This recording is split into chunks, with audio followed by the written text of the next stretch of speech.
Hey, kumusta mga kapwa Filipino? I get something here. Okay, the title is American Professor Writes Heartwarming Love Letter to Filipinos. And I'm a Filipino, like you.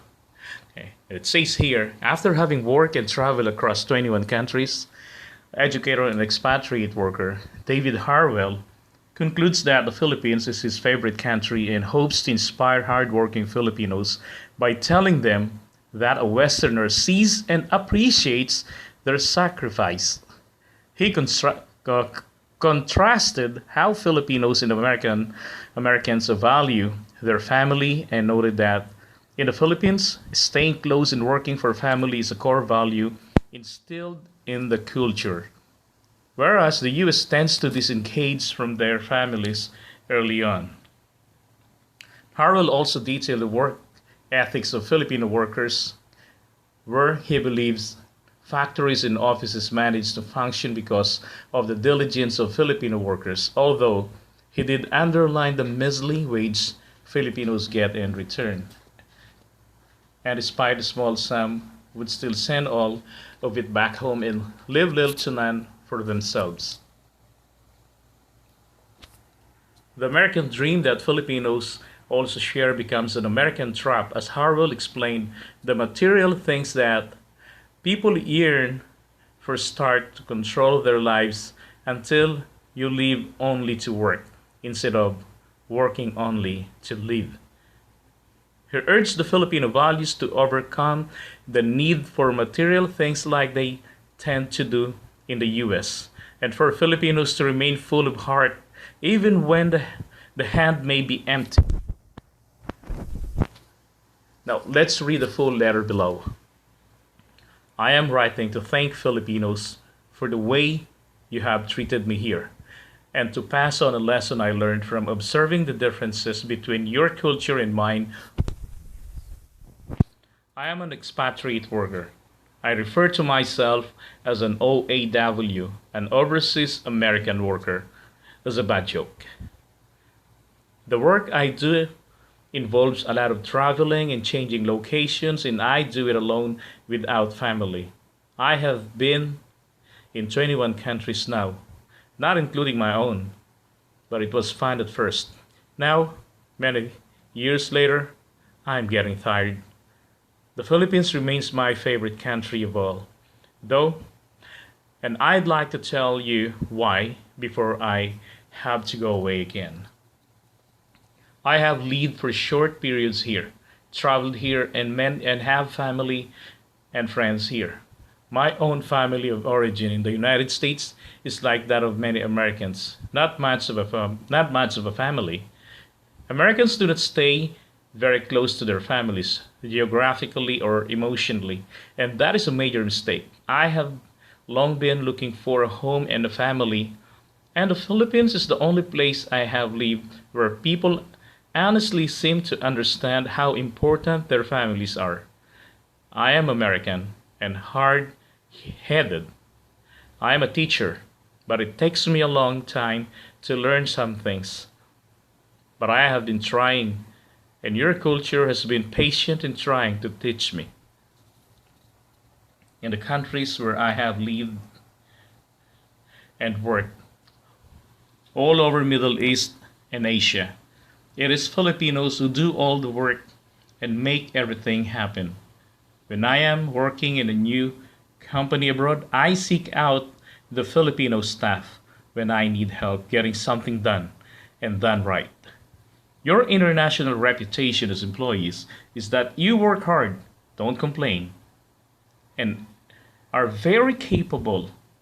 If all the Filipinos were to go home from the Middle East, the world would stop. Oil is the lifeblood of the world, but without Filipinos, the oil will not come from the ground. It will not be loaded onto the ships, and the ships will not sail. The offices that make the deals and collect the payments will not even open in the morning.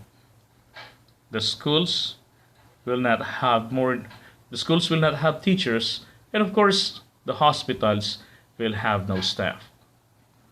What I have seen that many of you have not seen is how your family members, the ones who are overseas Filipino workers, do not tell you much about how hard their lives actually are. OFWs are very often mistreated in other countries, at work, and in their personal lives. You probably have not heard much about how they do all the work, but are severely underpaid because of because they know what the money they are earning must be sent home to you, who depend on them. The YFW are very strong people, perhaps the strongest I have ever seen.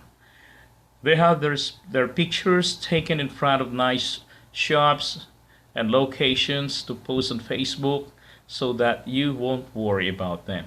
But every Pinoy I have ever met abroad misses his or her family very, very much. I often pity those of you who go to America. You see pictures of their houses and cars, but not what it look to get those things. We have nice things, too many things in America, but we take on an incredible debt to get them, and the debt is lifelong. America's economy is based on debt. Every or very rarely is a house, car, nice piece of clothing, electronic appliance, and often even food paid for. We get them with credit, and this debt will take all of our lifetime to pay. That burden is true for everyone, for anyone in America. The OFWs, those who are married to Americans, and the Americans themselves.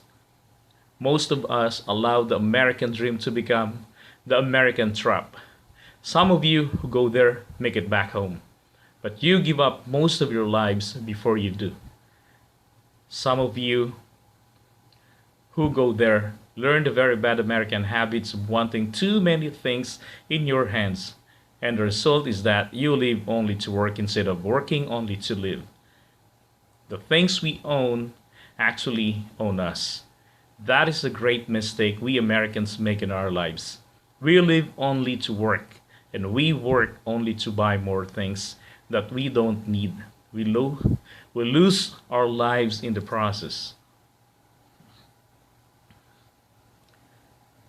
I have sometimes tried to explain it like this. In America, our hands are full, but our hearts are empty. You have many problems here.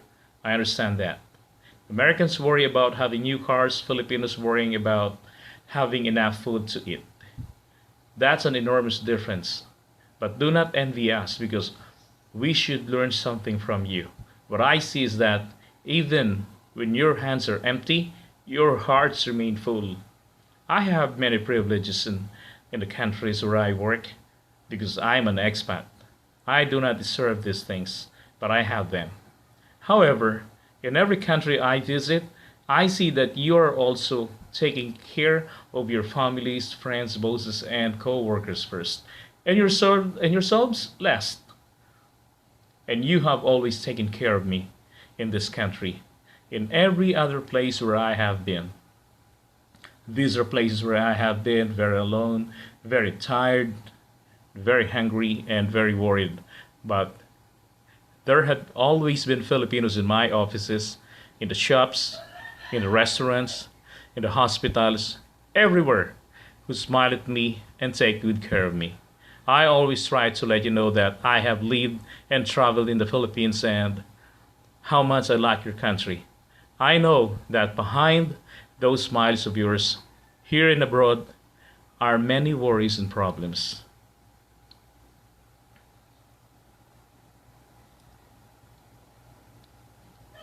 Please know that at least one of us expats has seen what you do for others and understands that you have a story behind your smiles. Know that at least one of us admires you, respects you, and thanks you for your sacrifices. Salamat po. Ingat lagi. Mahal ko kayong lahat.